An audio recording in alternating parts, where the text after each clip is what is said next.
Are you really getting what you pay for in college? I think the answer may not be what you expect. With so many employers requiring some kind of college degree, you really have no choice but to shell thousands of dollars for years of your life just to join the workforce. But beyond having that little piece of paper to prove to some future employer that you are a competent human being, how much value are you actually getting from this bankrupting endeavor? In order to answer that, I'm going to break this down into 3 parts: the cost, how they're teaching you, and what's going on after college. In 2013, the average student left college $28,400 in debt. So if you chose to pay back your loans with the 10-year plan, that would be about $246 for 10 years. Now this can be exponentially greater if you attended a private university and doesn't factor in any private loans you might have taken out as well. There's another problem with this too though, for this doesn't take into account the amount students are paying out of pocket for this whole experience. The average cost of school is $35,572.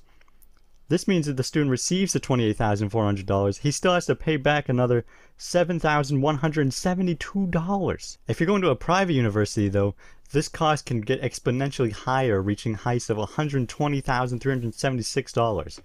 This means the student still has to come up with another $91,976.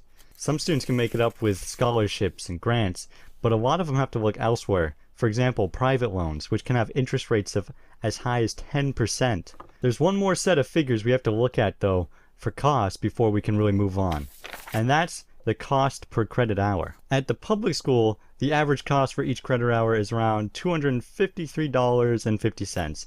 So for a 3 credit hour course, that'd be around $760.50. At a private university, however, 1 credit hour is $909.76. which means a 3 credit course would be around $2,729.28. However, these numbers still aren't factoring in other material things such as books and lab equipment, which can also be extremely costly. For example, a lot of books out there cost around $250. So we have an idea of what the cost is for these schools, but we don't really know the value we're receiving yet. So let's take a look at one of the most common ways of being taught, which is the lecture. You may have always felt like you had a hard time remembering most of the stuff you heard in your lecture class, but that isn't because lecturing isn't your preferred style. Our short-term memories are actually very limited in what they can retain, which means everything you hear in that class, you're not going to remember. Now I know what you're saying. Well, of course, Mason, everybody knows about short-term memory. Well, here's something you probably didn't know. In 2014, a study was done that found that college-age students had a more limited memory than people of other ages. College-age students' memories were limited as much as 26%. Now, before you say, well, lecturing is my preferred style, other studies have shown that while you may prefer to learn in a certain way, how you learn is unaffected. As a matter of fact, you may prefer to learn in a lecture-based environment, but actually receive more information and retain more by reading a book. Preference, however, is not the same as learning styles, which does affect how you learn. Would you want to pay for a class where you're unable to actually learn everything that you're being taught in the class? So we've talked about the cost, and we've talked about the more common lecture style based learning, but we haven't talked about what's going on after college. A long-running study has found that those who graduate from college and receive their bachelor's receive around $1 million more in their lifetime than people with just their high school diplomas. That's around $964,428 more than you would have received. That's a lot more than you paid for your college. Even if you find yourself just waiting tables or working as a barista or even working at Walmart, college students are often paid more than those with just a high school diploma, even though it's the exact same job.